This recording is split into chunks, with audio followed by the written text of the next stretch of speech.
Hi! నేను మీ Ravikumar. So, ఒక fresher ఎక్కడ ఫెయిల్ అవుతున్నాడని నేను చూస్తే 100కి 200% కమ్యూనికేషన్ దగ్గర ఫెయిల్ అయిపోతున్నాడు. ఆ కమ్యూనికేషన్ గనుక ఓవర్‌కమ్ చేయగలిగితే వితిన్ స్పాన్ ఆఫ్ తక్కువ టైంలోనే జాబ్ వచ్చే అవకాశం ఉంటుంది. ఎందుకు అలా చెప్తున్నానంటే రీసెంట్‌గా ఒక మేనేజర్‌తో ఒక ఇంటర్వ్యూ జరిగింది నాకు.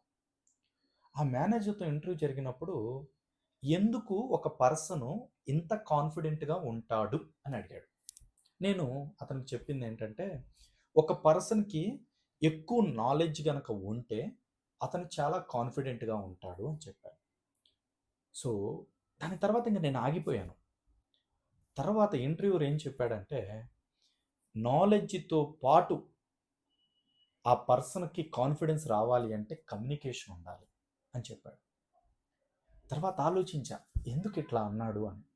యెస్, నీకు 100% నాలెడ్జ్ ఉన్నా సరే ఆ 100%లో 50% షేర్ చేయాలన్నా ఎదుటివాడికి కమ్యూనికేషన్ ఉండాలి గదా!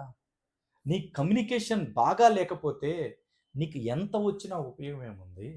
నువ్వు ఎంత స్కిల్డ్ అయితే ఏముంది? చాలామంది అక్కడే ఉండిపోతున్నారు. యెస్, చాలా మందిలో చాలా టాలెంట్ ఉంటుందండి. మరి దాన్ని ఎక్స్‌ప్రెస్ చేసే కమ్యూనికేషన్ ఎక్కడ మిస్ అవుతుంది? దానివల్లే అందరూ కూడా ఇంకా జాబులు లేకుండా ఉండిపోతున్నారు.